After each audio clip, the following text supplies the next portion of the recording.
ओम शांति। 16/7/21 की वाणी है। मीठे बच्चे, तुम इस ड्रामा के आदि मध्य अंत को जानते हो। तुम्हें बाप द्वारा ज्ञान का तीसरा नेत्र मिला है, इसलिए तुम हो आस्तिक।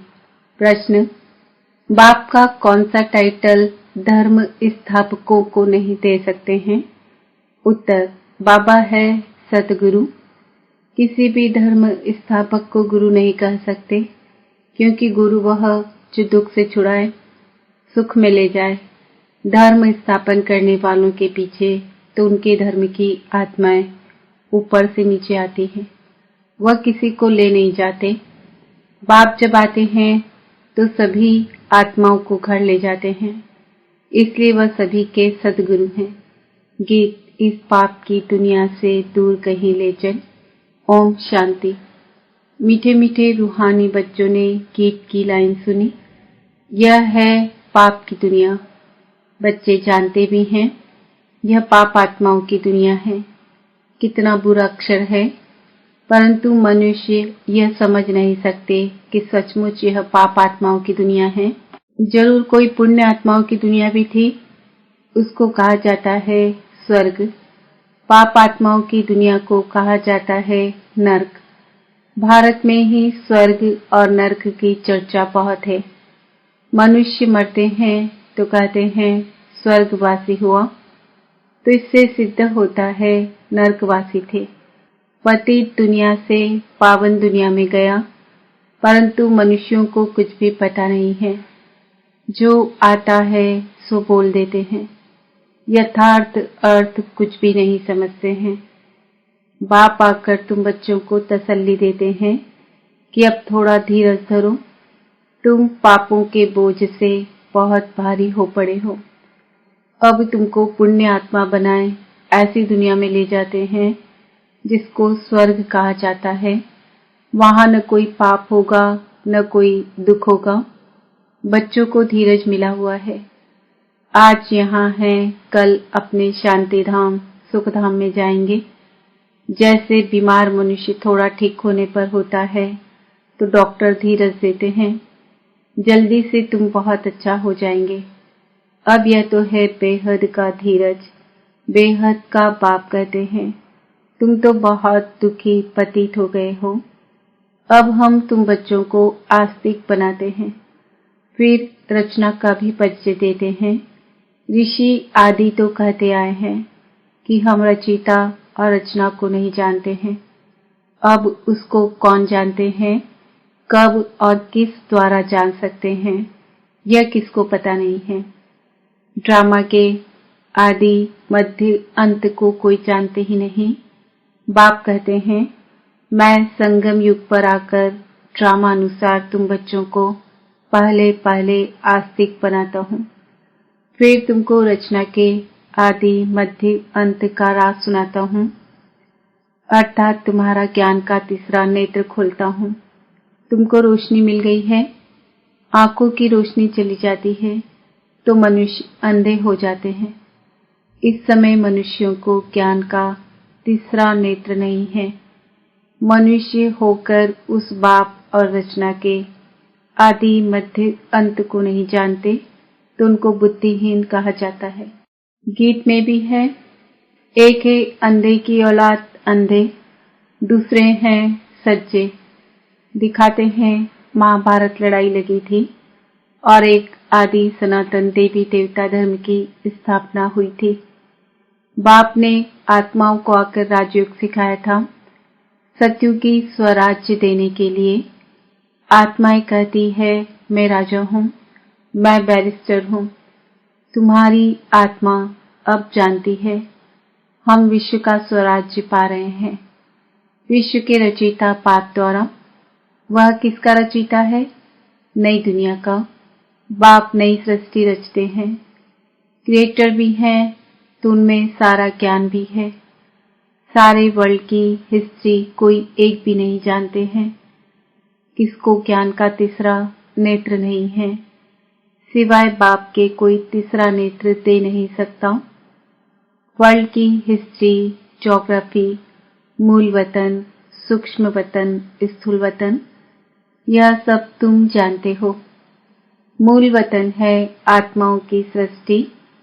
सन्यासी कहते हैं हम ब्रह्म में लीन हो जाएंगे व ज्योति ज्योत समाएंगे। ऐसा है नहीं। तुम जानते हो ब्रह्म तत्व में जाकर निवास करेंगे, वह शांतिधाम घर है। वह कह देते हैं ब्रह्म ही भगवान है। कितना फर्क है। ब्रह्म तो तत्व है, जैसे आकाश तत्व है वैसे ब्रह्म भी तत्व है। जहाँ हम आत्माएं और परम पिता परमात्मा निवास करते हैं, उनको स्वीट होम कहा जाता है। वह है आत्माओं का घर।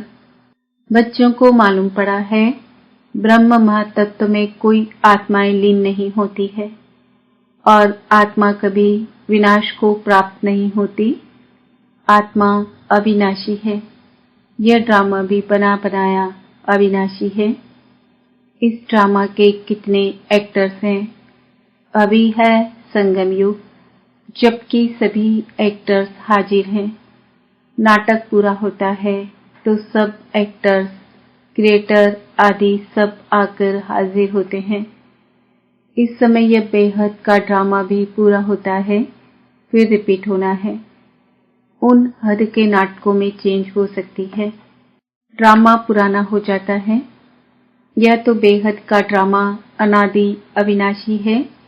बाप त्रिकालदर्शी त्रिनेत्री बनाते हैं। देवताएं कोई त्रिकालदर्शी नहीं होते हैं, न शूद्र वर्ण वाले त्रिकालदर्शी होते हैं। त्रिकालदर्शी तो सिर्फ तुम ब्राह्मण वर्ण वाले हो।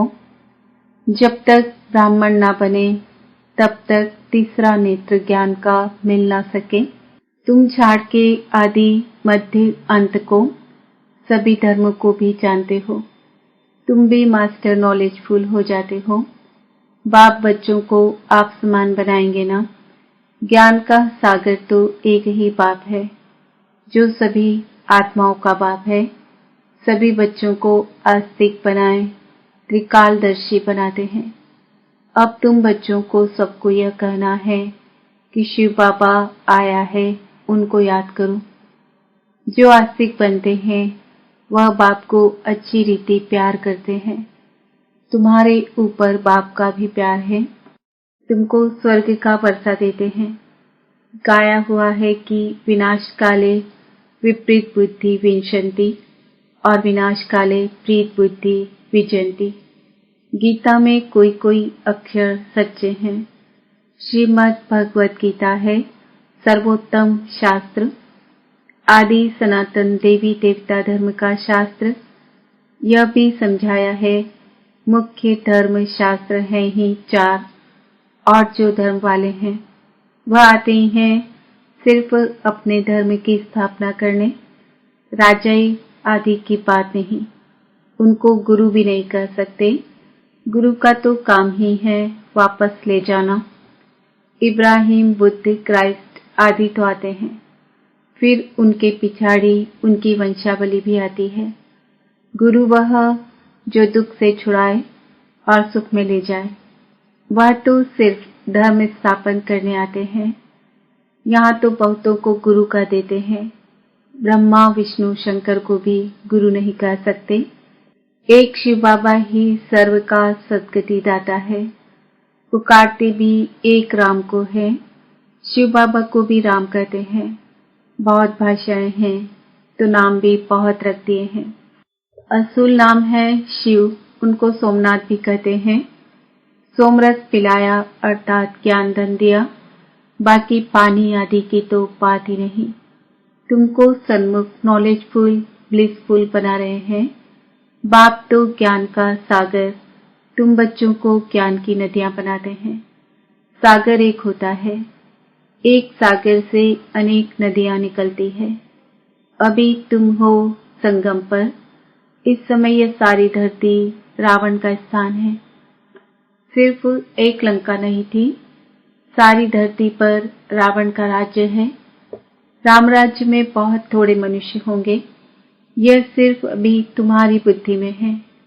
बाबा ने समझाया है मैं 3 धर्मों की स्थापना करता हूँ, ब्राह्मण, देवता, क्षत्रिय, फिर वैश्य, शूद्र वर्ण में, और सभी आकर अपना अपना धर्म स्थापन करते हैं। अनेक धर्मों का विनाश भी कराते हैं। भारत में त्रिमूर्ति का चित्र भी बनाते हैं, परंतु उसमें शिव का चित्र गुम कर दिया है। शिव से ही सिद्ध होता है कि परम पिता परमात्मा शिव ब्रह्मा द्वारा स्थापना, विष्णु द्वारा पालना कराते हैं। उनको करण करावन हार कहा जाता है। खुद भी कर्म करते हैं, तुम बच्चों को भी सिखलाते हैं। कर्म, अकर्म, विकर्म की गति भी समझाते हैं। रावण राज्य में तुम जो कर्म करते हो वह विकर्म बन जाता है। सतयुग में जो कर्म करते हो वह अकर्म हो जाता है। यहाँ विकर्म ही होता है क्योंकि रावण का राज्य है। सतयुग में 5 विकार होते ही नहीं। एक एक बात समझने की है और सेकंड में समझाई जाती है। ओम का अर्थ वो लोग तो बहुत विस्तार से समझाते हैं। बाप कहते हैं ओम माना अहम आत्मा और यह मेरा शरीर, कितना सहज है। और तुम समझते हो हम सुखधाम में जा रहे हैं। कृष्ण के मंदिर को सुखधाम कहते हैं, है भी कृष्णपुरी। माताएं कृष्णपुरी में जाने के लिए बहुत मेहनत करती हैं। तुम अभी भक्ति नहीं करते हो, तुमको ज्ञान मिला है और कोई मनुष्य मात्र में यह ज्ञान नहीं है। मैं तुमको पावन बनाकर जाता हूँ, फिर पतित कौन बनाते हैं यह कोई बता न सके। सब मेल अथवा फीमेल भक्तियां हैं, सीताएं हैं। सबकी सद्गति करने वाला पाप है, सब रावण की जेल में है। यह है ही दुखधाम। बाप तुमको सुखधाम का मालिक बनाते हैं। ऐसे बाप को 5000 वर्ष बाद सिर्फ तुम देखते हो। लक्ष्मी नारायण की आत्मा को अब नॉलेज है। हम छोटेपन में कृष्ण हैं, फिर बड़े बनेंगे, ऐसे शरीर छोड़ेंगे, फिर दूसरा लेंगे और कोई यह नॉलेज नहीं है। बाप कहते हैं तुम सब पार्वतियां हो। शिव बाबा तुमको अमर कथा सुना रहे हैं, अमर बनाने के लिए, अमर लोक में ले जाने के लिए। यह मृत्यु लोक है। तुम सब पार्वतियां अमरनाथ द्वारा अमर कथा सुन रही हो। तुम सच सच बनते हो। सिर्फ बाप को याद करने से तुम्हारी आत्मा अमर बनती है, जहाँ दुख की बात नहीं होती। जैसे सर्प एक खाल छोड़ दूसरी लेते हैं। यह सब मिसाल यहाँ के हैं। भ्रमरी का मिसाल भी यहाँ का है। तुम ब्राह्मण क्या करते हो? विकारी कीड़ों को बदल देवता बनाते हो। मनुष्य की ही बात है। भ्रमरी का तो यह एक दृष्टांत है। तुम ब्राह्मण बच्चे अभी बाप द्वारा अमर कथा सुन रहे हो। औरों को बैठ ज्ञान की बूबू करते हो, जिससे मनुष्य से देवता, स्वर्ग की परी बन जाएंगे। बाकी ऐसे नहीं कि मानसरोवर में डुबकी लगाने से कोई परी बन जाएंगे। यह सब है झूठ। तुम झूठ ही सुनते आए हो। अब बाप झूठ सुनाते हैं। अब बाप कहते हैं अपने को आत्मा समझो। तुम समझते हो निराकार परमपिता परमात्मा इस मुख द्वारा सुना रहे हैं, हम इस कानों द्वारा सुन रहे हैं। आत्माभिमानी बनना है, फिर परमात्मा भी रियलाइज कराते हैं मैं कौन हूँ। दूसरा कोई आत्म अभिमानी बना ना सके, सिवाय बाप के और कोई कह न सके कि तुम आत्म अभिमानी बनो। शिव जयंती भी मनाते हैं, परंतु उनकी जयंती कैसे है यह नहीं जानते। बाप ही खुद आकर समझाते हैं मैं साधारण बूढ़े तन में प्रवेश करता हूँ, नहीं तो ब्रह्मा आएगा कहाँ से। पतित तन ही चाहिए। सूक्ष्म वतनवासी ब्रह्मा में विराजमान होकर तो ब्राह्मण नहीं रचेंगे। कहते हैं मैं पतित शरीर पतित दुनिया में आता हूँ। गाया हुआ है ब्रह्मा द्वारा स्थापना। फिर जिसकी स्थापना करते हैं जो यह ज्ञान पाते हैं वह देवता बन जाते हैं। मनुष्य ब्रह्मा का चित्र देखकर मूंझ जाते हैं, कहते हैं यह तो दादा का चित्र है। प्रजापिता ब्रह्मा तो जरूर यहाँ होगा। सूक्ष्म वतन में कैसे प्रजा रचेंगे? प्रजापिता के बच्चे हजारों ब्रह्मा कुमार कुमारियां हैं, झूठ थोड़े ही होगा। हम शिव बाबा द्वारा वर्षा पा रहे हैं। तुम बच्चों को समझाया है, वह अव्यक्त ब्रह्मा है। प्रजापिता तो साकार में चाहिए, यह पतित ही तो पावन बनते हैं। तत्वम।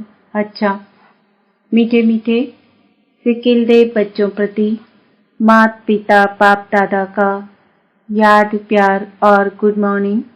रूहानी बाप की रूहानी बच्चों को नमस्ते। हम रूहानी बच्चों की रूहानी बाप दादा को याद प्यार गुड मॉर्निंग नमस्ते ओम शांति। धारणा के लिए मुख्य सार। आत्म अभिमानी बनकर इन कानों द्वारा अमर कथा सुननी है। ज्ञान की बूंबू कर आप समान बनाने की सेवा में रहना है। बाप समान नॉलेजफुल ब्लिसफुल बनना है।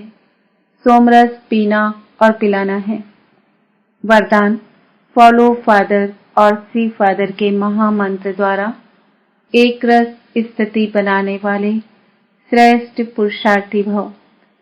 सी फादर फॉलो फादर, इस मंत्र को सदा सामने रखते हुए चढ़ती कला में चलते चलो, उड़ते चलो। कभी भी आत्माओं को नहीं देखना, क्योंकि आत्माएं सब पुरुषार्थी है। पुरुषार्थी में अच्छाई भी होती और कुछ कमी भी होती है, संपन्न नहीं।